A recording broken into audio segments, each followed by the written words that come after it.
مسند پر میں بیٹھا ہوں، اے عبد القادر اس جگہ میں آپ کو دیکھ رہا ہوں، بولو کیا بولنا چاہتے ہو؟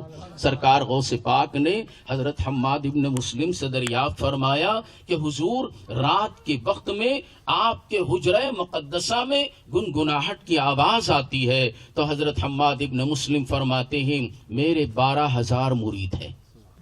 میرے کتنے مرید ہیں؟ 12,000 مرید ہیں، اور روزانہ میں رات کو مصلی بچھا کر ایک ایک مرید کا نام لے کر رب کی بارگاہ میں استغاثہ کرتا ہوں کہ مولا میرے مریدوں کو گناہ کی طرف التفات کرنے نہ دینا، اگر ان کی توجہ گناہ کی طرف بھی ہو جائے مولا ان کو گناہوں کی طرف سے دور کر دینا، اور اس وقت تک موت نہ دینا جب تک کہ وہ توبہ نہ کر لیں۔ اور سیدنا غوث پاک رضی اللہ تعالی عنہ نے مشائخوں کو کچھ تعلیمات دیے، ان تعلیمات میں سے ایک تعلیم میں یہ عرض کر دوں کہ ہر شیخ کو چاہیے کہ مرید کو ذکر و اذکار کی طرف لگائے اور اس کا دل رب کی طرف متوجہ کرا دے۔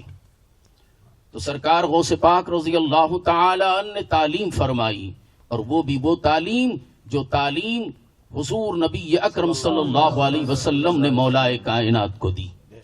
حضرت مولا کائنات علی کرم اللہ تعالی وجہ الکریم نے ایک مرتبہ رسول اللہ صلی اللہ تعالی علیہ وسلم کی بارگاہ میں حاضر ہوئے اور عرض کرنے لگے یا رسول اللہ میں ایسا ذکر چاہتا ہوں جس ذکر کی وجہ سے میں اپنے مولا سے قریب ہو جاؤں، میں اپنے مولا سے قریب ہو جاؤں۔ رحمت عالم صلی اللہ علیہ وسلم نے فرمایا وہ ذکر ہے افضل الذکر لا الہ الا اللہ، سب سے افضل ذکر لا الہ الا اللہ ہے۔ فرمانے لگے یا رسول اللہ میں تو وہ ذکر کرتا ہی ہوں، میں تو وہ ذکر کرتا ہی ہوں۔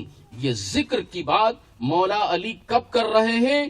اس وقت جب کہ اللہ کے رسول صلی اللہ علیہ وسلم نے مولا علی کے مقام کو اونچا کر دیا، مولا علی کے مقام کو بلند کر دیا۔ حج کے بعد جب مدینہ پاک تشریف لے جا رہے تھے، غدیر خم پر اللہ کے رسول نے 1,000 صحابہ کے مجمع میں ممبر نصب کیا، اور ممبر نصب کرنے کے بعد اللہ کے رسول نے اپنی شان بیان فرمائی اور صحابہ سے پوچھا بتاؤ کہ میری شان میں کچھ فرق ہے؟ ہر صحابی کہنے لگے یا رسول اللہ آپ سے افضل و اعلیٰ کوئی اور نہیں ہے۔ تو اس وقت سارے صحابہ نے حضور کی عظمت و شان کو تسلیم کر لیا۔ اس کے بعد اللہ کے رسول نے غدیر خم میں مولا علی کا ہاتھ پکڑ کر آسمان کی طرف بلند فرمایا اور ارشاد فرمایا من کنت مولا فعلی مولا، من کنت مولا فعلی مولا، جس کا میں مولا ہوں علی بھی اس کا مولا ہے۔ بس اللہ کے رسول نے اتنا کہا، صدیق اکبر آئے، فاروق اعظم آئے، انہوں نے بھی علی کا ہاتھ پکڑ لیا اور فرمایا علی جس کے تم مولا ہو وہی ہمارے بھی مولا ہے، علی ہمارے بھی مولا ہے۔ وہ علی جب کہ اللہ کے رسول نے علی کے مقام کو بلند فرمایا، اس کے بعد حضرت علی کرم اللہ تعالی وجہ الکریم سرکار دو عالم صلی اللہ تعالی علیہ وسلم سے ارشاد فرماتے ہیں یا رسول اللہ خدا سے قریب ہونے والا ذکر بتاؤ۔ میرے آقا فرماتے ہیں اے علی جاننا چاہتے ہو، سمجھنا چاہتے ہو تو ایسا کرو تم مجھے دیکھو۔ سبحان اللہ۔ فرماتے ہیں علی سے اے علی تم مجھے دیکھو۔ سرکار دو عالم صلی اللہ علیہ وسلم کو علی بار بار دیکھتے رہے، وہ علی جو سرکار دو عالم صلی اللہ علیہ وسلم کے گود میں کھیلا کرتے تھے، زانو اقدس میں کھیلتے تھے۔ آج مصطفیٰ فرماتے ہیں اے علی تم مجھے دیکھو، اے علی تم مجھے دیکھو۔ فرماتے ہیں دیکھو میں بھی آنکھیں بند کر رہا ہوں، اور میں آنکھیں بند کر کے جس طریقے سے ذکر کروں ویسے ہی تم بھی ذکر کرنا، تم خدا سے قریب ہو جاؤ گے، خدا سے قریب ہو جاؤ گے، خدا تمہارا ہو جائے گا، تم خدا کے مولا ہو جاؤ گے، مولا خدا تمہارا مولا ہو جائے گا، مولا تمہارا مولا ہو جائے گا۔ حضرت آقا کائنات محمد رسول اللہ صلی اللہ علیہ وسلم نے آنکھیں بند کی اور علی سے فرمایا مجھے دیکھتے رہنا، جیسے میں کروں ویسے ہی کرنا۔ علی دیکھتے رہے، میرے آقا نے آنکھیں بند کی اور آنکھیں بند کر کے ذکر شروع کیا۔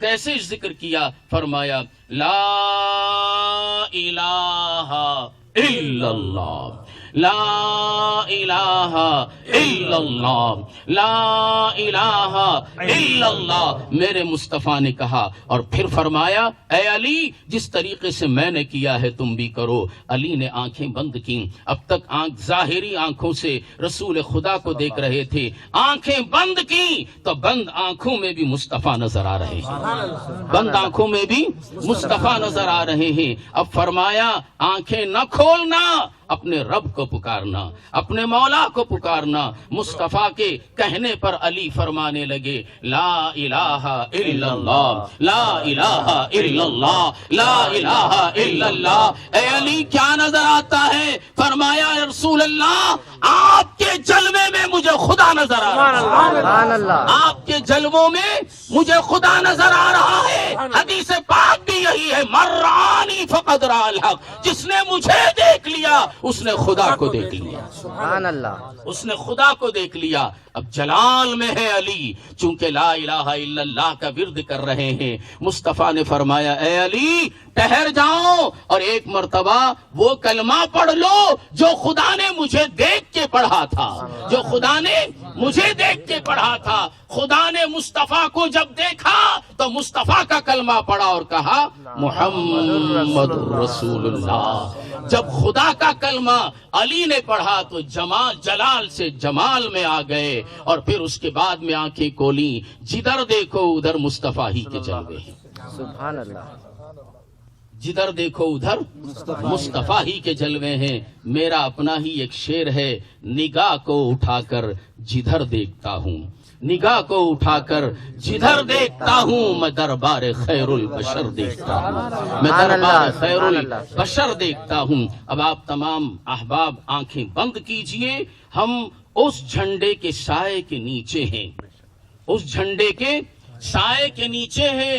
حضرت حماد ابن مسلم فرماتے ہیں کہ ایک مرتبہ غوث پاک کے شباب کا عالم تھا، غوث اعظم حضرت حماد ابن مسلم کے پاس آئے اور کچھ دیر بیٹھے چلے گئے تو حضرت حماد ابن مسلم اپنے مریدوں سے فرماتے ہیں میں نے عبد القادر کو دیکھا اور عبد القادر کے ساتھ جو سبز جھنڈے لہ رہا ہیں، اور وہ جھنڈے صرف عبد القادر کے ساتھ نہیں، جھنڈے عبد القادر کے ساتھ ہیں مگر لہلہا رہے ہیں افق اعلیٰ میں، ملکوت اعلیٰ میں لہلا رہے ہیں، اور میں نے اس کی دھوم افق اعلیٰ میں دیکھی ہے۔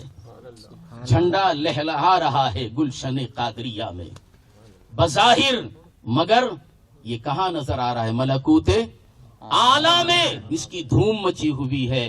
جب وہاں فرشتے غوث اعظم کی دھوم مچا رہے ہیں، ہم غلام غوث بھی آپ کے جھنڈے کے سائے کے نیچے تھوڑی دیر ذکر کر لیں، پھر اس کے بعد دربار غوثیت میں مانگیں۔ خدا کی قسم جو غوث اعظم کے صدقے میں مانگا جاتا ہے مولا یقیناً اس کو عطا کرتا ہے۔